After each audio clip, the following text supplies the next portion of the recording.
Welcome everyone, I'm Jim Wilhelm. This is the third episode in a series of videos about self-understanding.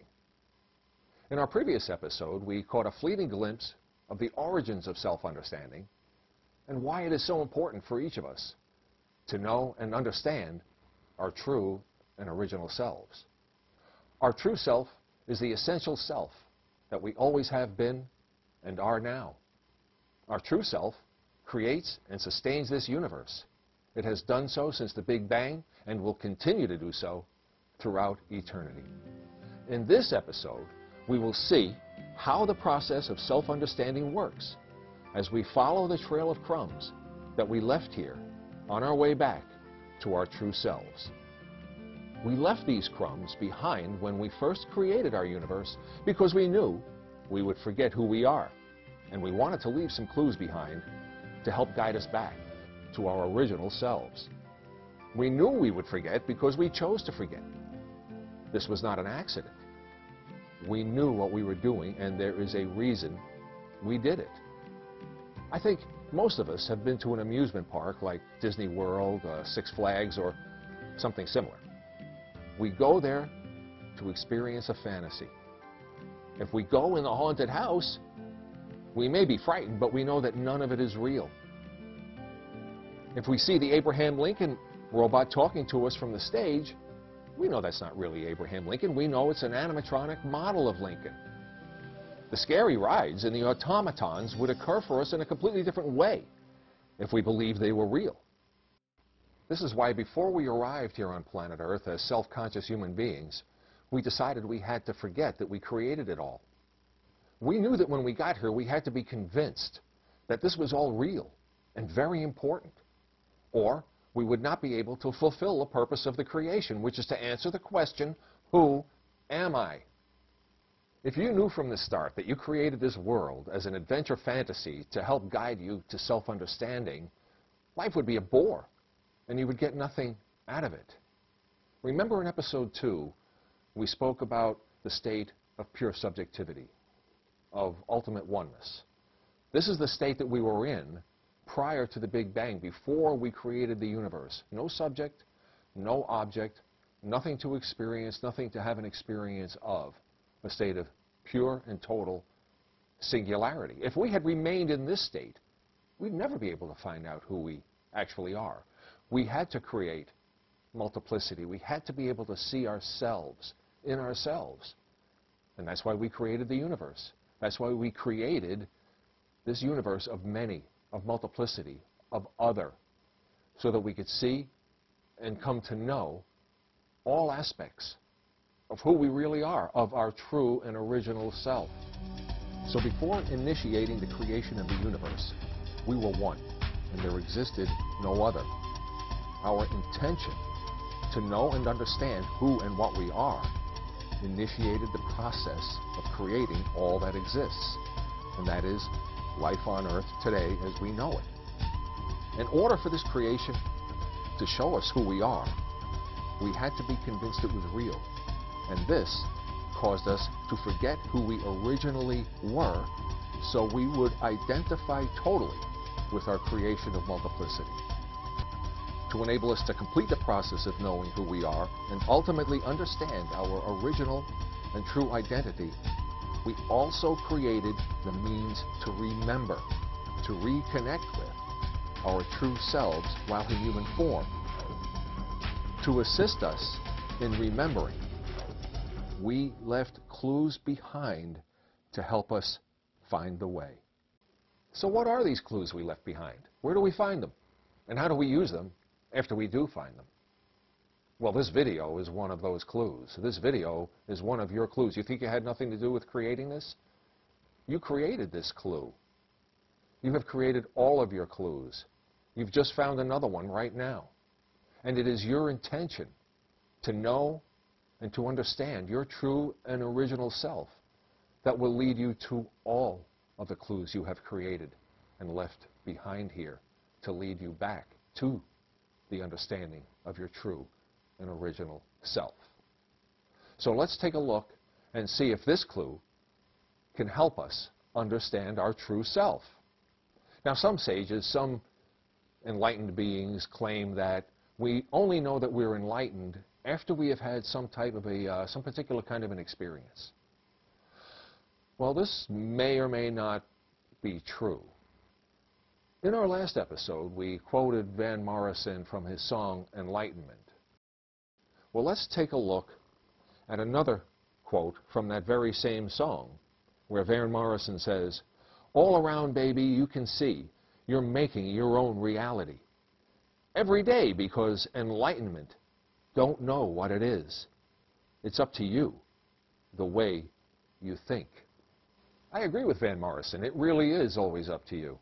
And because it is up to you, self-understanding, or enlightenment, doesn't necessarily require an experience. An experience or knowledge of your true self can be wonderful, can be a great thing.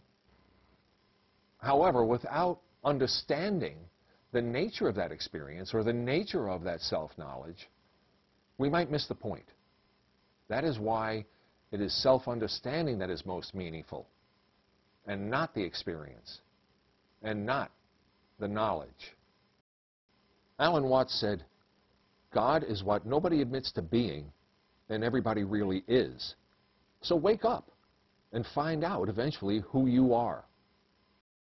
As I came to know and understand my true self, which I describe as peace and love, I thought, wouldn't it be great if there were a way that I could understand the creative process that initiated and sustains this universe? If I am God, the creator and sustainer of this universe, then perhaps, I thought, there is a way that I can also understand how to create my everyday experiences of life in any way that I choose to experience them. Yes, self-understanding is of great value in and of itself, and we need not go beyond that.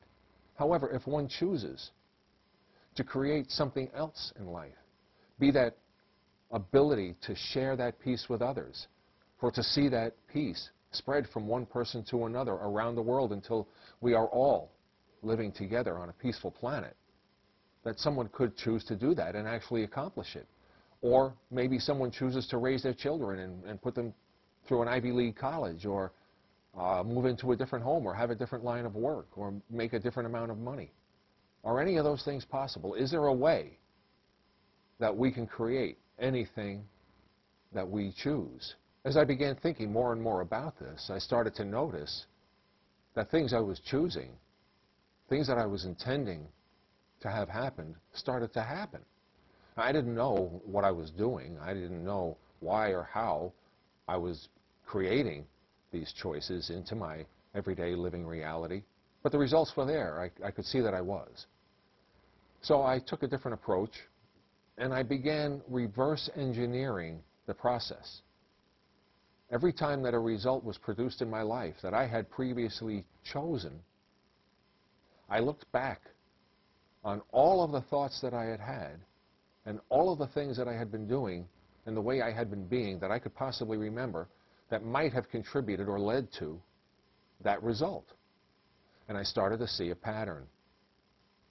As I saw patterns, I started to intentionally employ the pattern to see if the chosen results could be produced by following the particular pattern that I was beginning to discern. Indeed, that was the case. I then gained the confidence to write a paper about it, which I gave to some friends and relatives. I coached them about it. They read the paper because I wanted to see if this was just me or if it was effective for others. Yes, it is effective for others.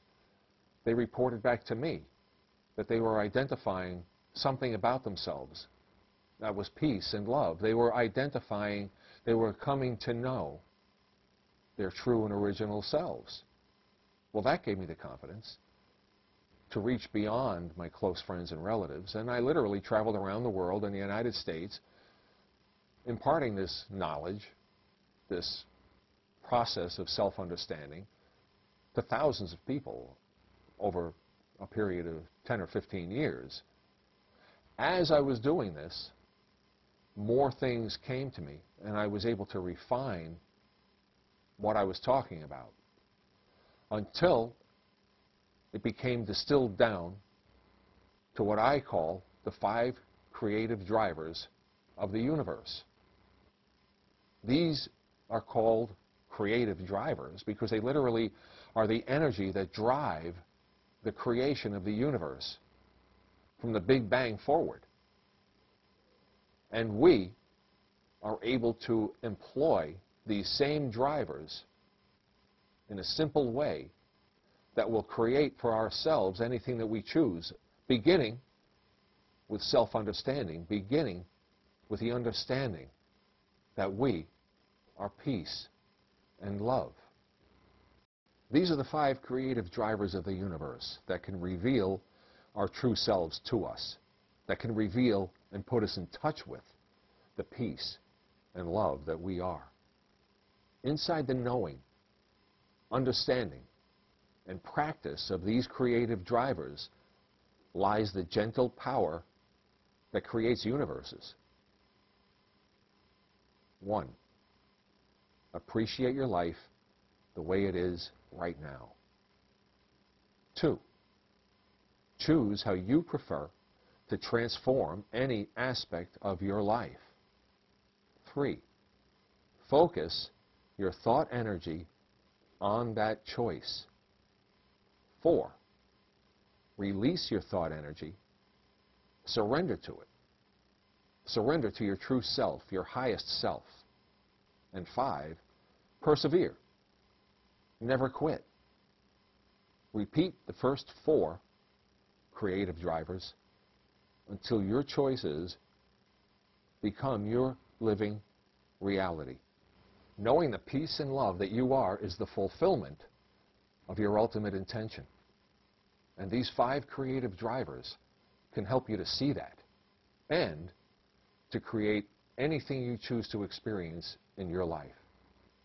As Van Morrison said, it's up to you the way you think.